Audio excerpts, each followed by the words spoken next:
No vídeo anterior, eu tratei sobre a percepção do tamanho, explicando o quanto que a distância influencia nesta habilidade perceptiva. Foi a complementação de uma outra aula em que eu tratei especificamente sobre a percepção da profundidade. É que esta percepção de profundidade é muito importante para calcularmos o tamanho das coisas. Ela também influencia na nossa percepção do movimento, que é o tema desta videoaula. Se você já gostou deste assunto, deixe seu like e se inscreva no canal durante a vinheta.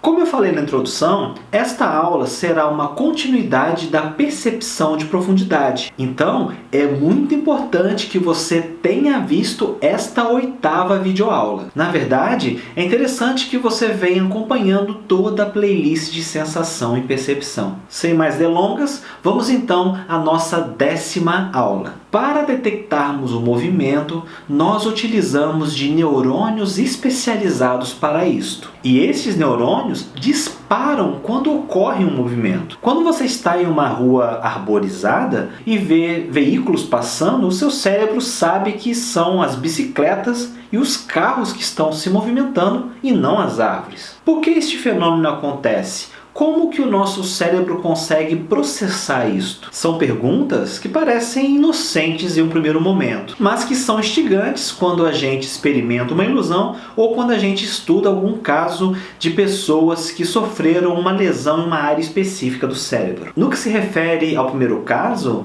neste caso das ilusões experimentadas, eu separei para vocês uma delas que foi criada pelo psicólogo japonês chamado Akiyoshi Kitaoka, a qual a denominou como cobras giratórias. Esta imagem está estática, ela não é um vídeo. Essas cobras não estão em movimento. Essa rotação que você está percebendo aí é o resultado da movimentação rápida dos seus olhos. Percebam que este fenômeno psicológico, a percepção do movimento, não é uma coisa tão simples quanto parece. Como assim uma imagem estática e bidimensional se apresenta como se ela estivesse em movimento? E os casos que existem lesões cerebrais, como eu mencionei, também apresentam questões bem curiosas. Existe uma área específica no cérebro chamada área visual secundária, que é uma região crítica e decisiva na percepção do movimento. E existem pessoas com lesão nesta área específica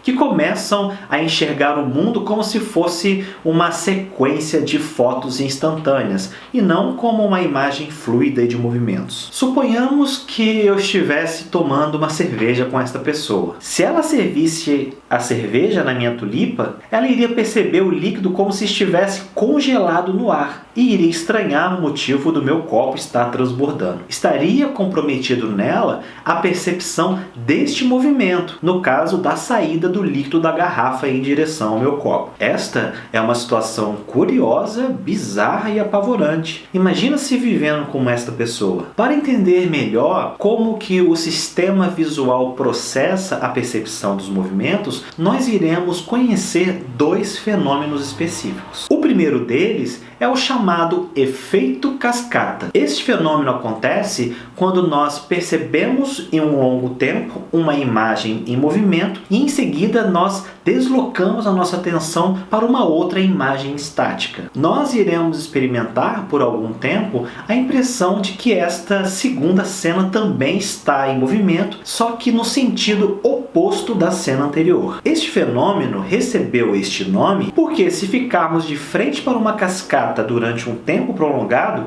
e em seguida virarmos as costas para ela, o novo cenário temporariamente dará a impressão de estar se movendo para cima. Este efeito é uma evidência daquilo que eu falei no início desta videoaula, de que existem neurônios específicos sensíveis ao movimento. E este movimento, dependendo de qual direção ele está, faz disparar um grupo específico de neurônios. No caso da cascata, são os neurônios específicos que percebem o movimento de cima para baixo que começam a se adaptar a esse movimento. Eles se tornam fatigados e, consequentemente, menos sensíveis. E quando eu giro meu corpo e retiro este estímulo de forma súbita, os demais neurônios responsáveis por outras direções estariam mais ativos do que aqueles que ficaram fatigados. E por isso que teríamos essa sensação de desequilíbrio no ambiente. O segundo fenômeno para a gente entender como que o sistema visual processa o movimento é o chamado percepção do movimento estroboscópico.